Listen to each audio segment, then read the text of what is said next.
Sen ayol kishisan, bir pog'ona pastasan, men zo'rman, men pizdesman deb men bilan soatlab spor qilma xotinchaga o'xshab, sudyaga o'xshab, santemantek qilib. Delada ko'rsat, ko'tingni qis, qayerda ko'rgansan, sherligini isbotlaganini kimdirga вообще. Soatlab men bilan spor qilib o'tirasan, tengma-teng. Testosteroni past, salak, aptal, gerizikal erkaklarni zot qatdan chiqyapti bu? Yopib tashlash iloji yo'qmi? Bitta chimo chiqib olib nimamish? Biza erkaklar buni o'ylab topganmiz. Biza erkaklar buni yaratganmiz. Sizlar ayol bo'lib turib, tovuq miyalaring bilan nimani yaratdinglar? Sani masalan, вот реально aytmoqman, sani masalan, sani yaratdik. Ikkalamiz ham прекрасно bilib turibmiz, что sani bu dunyoga kelishingga adayni hech qanaqa mashaqqati ketmagan, kayfi ketgandir tabiiyki-da.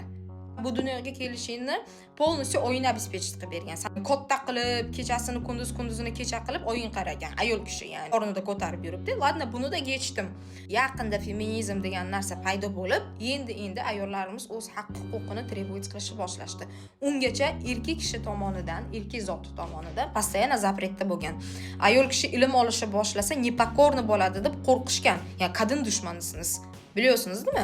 Ya'ni qo'rqishgan, o'qishni bilish kerak emas, yozishni bilish kerak emas, nimadir reagirovать qilish kerak emas, bo'lmasa nimadirlarni talab qilishni boshlaydi deb. Ishlashga qo'yishmagan.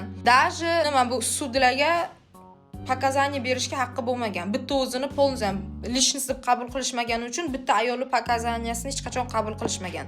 Politikada masalan голосовать qila olmagan ayol kishi hech qachon mumkin bo'lmagan, qabul qilishmagan.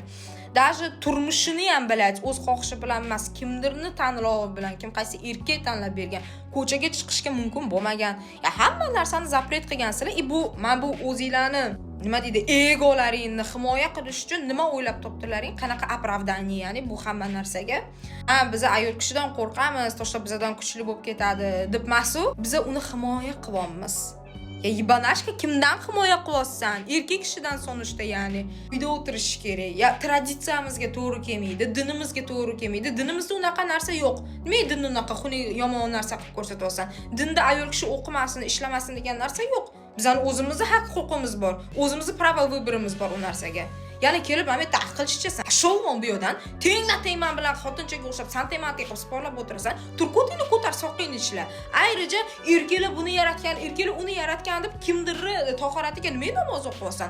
Tur nafik o'zing bu narsa yaratdi, keyin men bilan kelib santemantek qil, tushundingmi?